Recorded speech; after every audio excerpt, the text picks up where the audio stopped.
മന്ത്രി പറഞ്ഞ മര്യാദകേട് ഏതൊരു പൗരനും ചോദ്യം ചെയ്യാമെന്നിരിക്കെ അത് ചോദ്യം ചെയ്യാൻ ഡയറക്റ്റ് അവസരം കിട്ടിയ മാധ്യമപ്രവർത്തക വായടച്ച് മിണ്ടാതിരുന്നുകൊണ്ടാണ് ഈ വീഡിയോ ചെയ്യേണ്ടി വരുന്നത്.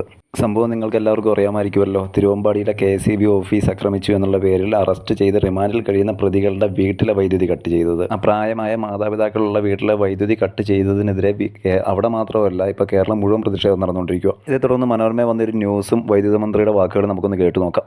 രണ്ട് തലത്തിലാണ് ഇതിൽ ചിന്താഗതികൾ പോകേണ്ടത്. ഒന്നിൽ അജ്മൽ ഈ KCB ഉദ്യോഗസ്ഥരെ ആക്രമിച്ചിട്ടുണ്ടെങ്കിൽ അവരുടെ ശരീരത്ത് ഈ കറി അവശിഷ്ടങ്ങളൊക്കെ തന്നെ ഒഴിച്ചിട്ടുണ്ടെങ്കിൽ തെറ്റ് തന്നെയാണ്, അടിസ്ഥാനത്തിൽ കേസ് പോകട്ടെ. പക്ഷേ ആ സാഹചര്യത്തിൽ അതിന് മറുപടി പറയേണ്ടത്, അതിന് ദുരിതം അനുഭവിക്കേണ്ടത് അജ്മലിന്റെ അച്ഛനും അമ്മയുമാണ് എന്ന നിലപാടിൽ KCB പോയാൽ അത് അംഗീകരിക്കാൻ കഴിയുന്ന ഒരു കാര്യമല്ല എന്ന് തന്നെയാണ് പൊതുവികാരം വരുന്നത്. ഇവിടുത്തെ 100% യോജിക്കുന്നുണ്ട്. കാരണം തെറ്റ് ചെയ്തവർക്കെതിരെയാണ് ശിക്ഷാ നടപടികൾ വേണ്ടത്. ഓൾറെഡി അവർക്കെതിരെ കേസെടുത്ത് അറസ്റ്റ് ചെയ്തിട്ടുണ്ട്. അതിന് പകരം ഇപ്പോൾ അവരുടെ വീട്ടുകാരെ കൂടി, അതായത് പ്രായമായ മാതാപിതാക്കളെ കൂടി ഇങ്ങനെ ശിക്ഷിക്കുക എന്നുള്ളത് വളരെ ന്യായമായിട്ടുള്ള ഒരു പരിപാടിയല്ല. പിന്നെ ഈ മനോരമ അടക്കമുള്ള മാധ്യമങ്ങളിൽ വന്നതനുസരിച്ച് നിങ്ങളാണ് അവരെ ആക്രമിച്ചതെന്ന്, KCB ഉദ്യോഗസ്ഥരാണ് ആക്രമിച്ചതെന്ന് ഈ അറസ്റ്റ് ചെയ്ത പയ്യൻ പറയുന്നുണ്ട്. പിന്നെ അതുപോലെ തന്നെ ഈ പയ്യൻ്റെ അമ്മ പറയുന്നുണ്ട്, അനന്തു എന്നൊരാൾ, KCB ഉദ്യോഗസ്ഥനായിട്ടുള്ള ഒരാൾ അവരെ ഉപദ്രവിച്ചിരുന്നു എന്ന്. അത് ഈ പറഞ്ഞേക്കുന്ന പോലെ രണ്ട് വശത്തും ആരോപണങ്ങളും ആരോപണങ്ങളൊക്കെ ഉണ്ടാകും. പക്ഷേ അത് നോക്കാൻ ഇവിടെ നിയമമുണ്ട്, കോടതിയുണ്ട്, പോലീസുണ്ട്. നിങ്ങൾ ഇതിൻ്റെ പുറകെ പ്രതികാരമായിട്ട് ഇറങ്ങേണ്ട കാര്യമുണ്ടോ? ഉദ്യോഗസ്ഥരും യൂണിയനും മന്ത്രിയും അതുപോലെ തന്നെ മേളിലിരിക്കുന്നവനും താഴെയിരിക്കുന്നവനും എല്ലാം പ്രതികാര നടപടിയായിട്ട് ഇറങ്ങുമ്പോൾ ഒരു കാര്യം ഓർക്കണം. ഇതേപോലെയായിരുന്നു KSRTC ഒരു കാലത്ത്. KSRTCയിൽ എല്ലാവരും കുറ്റക്കാരെന്ന് വരുന്നില്ല, കുറേ അവന്മാരുണ്ടായിരുന്നു. അവന്മാരെയാണ് ഇന്നും ജനങ്ങൾ തെറി പറഞ്ഞുകൊണ്ടിരിക്കുന്നത്, വെറുത്തുകൊണ്ടിരിക്കുന്നത്. കയ്യിലുള്ള തുച്ഛമായിട്ടുള്ള അധികാരപരിധിയും അതുപോലെ തന്നെ നിയമത്തിൻ്റെ ലൂപ്പ് ഹോളും ഒക്കെ കാരണം പലതും മുതലെടുക്കുമ്പം ഈ മനുഷ്യത്വം എന്താണെന്ന് കൂടി ഒന്ന് അറിഞ്ഞാൽ കൊള്ളായിരുന്നു. വൈദ്യുതി മന്ത്രി കൃഷ്ണൻകുട്ടി നമുക്ക് ടെലിഫോൺ ലൈനിൽ ചേരുകയാണ്. എന്താണെങ്കിലും മിനിസ്റ്റർക്ക് പറയാനുള്ള എന്താണെന്ന് നമുക്ക് കേൾക്കാം. പക്ഷേ ഇവിടെ മക്കൾ ചെയ്ത തെറ്റിന് ഇപ്പോൾ ഇരയാക്കപ്പെടുന്നത് രണ്ട് പ്രായമായ ഒരു മാതാപിതാക്കളാണ്. അത് എത്രത്തോളം ന്യായീകരിക്കാവുന്നതാണ് KCBയുടെ ഈ നടപടി? എൻ്റെ മുന്നേ റിപ്പോർട്ടറെ 18 വയസ്സ് കഴിഞ്ഞ് എല്ലാവരും ഓരോ വ്യക്തികളാണ്. മക്കൾ ചെയ്ത തെറ്റിന് മക്കളെ തന്നെ ശിക്ഷിക്കണം, അല്ലാണ്ട് ഈ പ്രായമായ മാതാപിതാക്കളെല്ലാം ശിക്ഷിക്കണം. അതിൻ്റെ അത് ന്യായീകരണമൊന്നുമില്ല, ന്യായീകരിക്കാനും പറ്റില്ല. മക്കൾ ചെയ്ത തെറ്റല്ല. ഇദ്ദേഹം തന്നെ അവിടെ പോയപ്പോൾ വലിയ പ്രശ്നം ഉണ്ടാക്കിയിട്ടുണ്ട്. ഉദ്യോഗസ്ഥന്മാർ അവരും ജീവനക്കാരുണ്ടല്ലോ, ജീവനക്കാരും ഈ അവരെ ആര് സംരക്ഷണം കൊടുക്കുന്നുള്ളൊരു തോന്നൽ ഇപ്പോൾ വന്നിട്ടുണ്ടല്ലോ.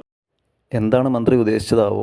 കാരണം എന്താ ഉദ്ദേശിച്ചതെന്ന് എനിക്ക് മനസ്സിലായില്ല. ഇവിടെയുള്ള സാധാരണക്കാർക്കും ഉദ്യോഗസ്ഥർക്കും ആരാ സംരക്ഷണം കൊടുക്കണ്ടേ? പൊതുജനങ്ങളൊന്നും അല്ലല്ലോ. എന്താണല്ലോ അദ്ദേഹം ഉദ്ദേശിക്കുന്നത്? എന്താണെന്ന് എനിക്കൊന്ന് ക്ലിയർ ചെയ്ത് നോക്കാം. പൈസ അടയ്ക്കാതെ ഓൺലൈനിൽ അടച്ചു, കണക്ഷൻ കൊടുത്ത ശേഷമാണ് ഈ അക്രമം. അതൊരു ശരിയാണോ? ഇത് കൊണ്ടു നടത്താൻ പറ്റുമോ? ജീവനക്കാർ ചോദിക്കുകയാണ്, ഞങ്ങൾക്ക് ആര് സംരക്ഷണം തരുന്ന ചോദിക്കുമ്പോൾ നമുക്കൊന്നും മറുപടി പറയാൻ പറ്റുന്നില്ല. ഞങ്ങൾക്ക് ആര് സംരക്ഷണം തരുമെന്നുള്ള ഉദ്യോഗസ്ഥരുടെ ചോദ്യത്തിന് മറുപടി പറയാൻ പറ്റാത്തൊരു മന്ത്രി ഉണ്ടെങ്കിൽ അതിനെക്കുറിച്ച് പൊതുജനങ്ങൾക്ക് ഒന്നും പറയാൻ പ്രത്യേകിച്ച് ഉണ്ടാകില്ല. കാരണം ഒരു രാജ്യത്തും ഒരു സംസ്ഥാനത്തും ഒക്കെ ഒരു ഗവൺമെൻറ് ഉള്ളത് എന്തിനാണെന്ന് മിനിമം മനസ്സിലാക്കാൻ സാധാരണ പൗരന്മാർക്ക് എല്ലാവർക്കും അറിയാം. നിങ്ങൾ ഭാഗമായ ഒരു ഗവൺമെൻറ് ഉണ്ടല്ലോ, അതിൽ പോലീസ് ഡിപ്പാർട്ട്മെൻറ്റും പോലീസ് മന്ത്രിയൊക്കെ ഉണ്ടല്ലോ, ഒന്ന് ചോദിച്ചു നോക്ക് സംരക്ഷണം തരാൻ പറ്റുമെന്ന്. അല്ലാണ്ട് പൊതുജനങ്ങളോടല്ല ചോദിക്കേണ്ടത്. മാധ്യമപ്രവർത്തകർക്ക് അതെന്താ ചോദിക്കാത്തതെന്ന് എനിക്കറിയില്ല.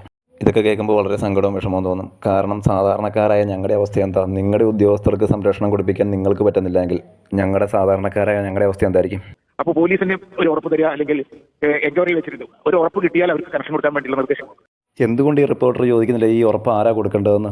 പൊതുജനങ്ങളാണോ അഥവാ മാതാപിതാക്കളാണോ? ഇതെന്തുകൊണ്ട് ഇവർ ചോദിക്കുന്നില്ല? നിങ്ങളൊരു റിപ്പോർട്ടറല്ലേ, നിങ്ങൾക്ക് ധൈര്യമായിട്ട് ചോദിക്കാമല്ലോ ഈ കാര്യങ്ങൾ. ഇനിയിപ്പോൾ പോട്ടെ, പോലീസിന് ഒരു റിപ്പോർട്ട് കൊടുക്കാനൊക്കെ അല്ലെങ്കിൽ സംരക്ഷണം ഏർപ്പെടുത്താനും റിപ്പോർട്ട് കൊടുക്കാനൊക്കെ സമയം എടുക്കുമെന്ന് വിചാരിക്കുക. അപ്പോൾ ഇവർ ഈ കട്ട് ചെയ്യാൻ പോയപ്പോൾ ഈ വിഷയം ഉണ്ടായില്ലേ? ഈ മന്ത്രി തന്നെ പറയുന്നുണ്ട് ഇവർക്ക് കണക്ഷൻ കൊടുത്തതിന് ശേഷമാണ് ഈ ആദ്യ ഓഫീസ് ആക്രമിച്ചത്. അപ്പോൾ ഇവർ രണ്ടാമതും പോയി കട്ട് ചെയ്താൽ അന്നേരം ഈ ആക്രമിക്കുന്നുള്ള പേടിയൊന്നും ഉണ്ടായില്ലേ?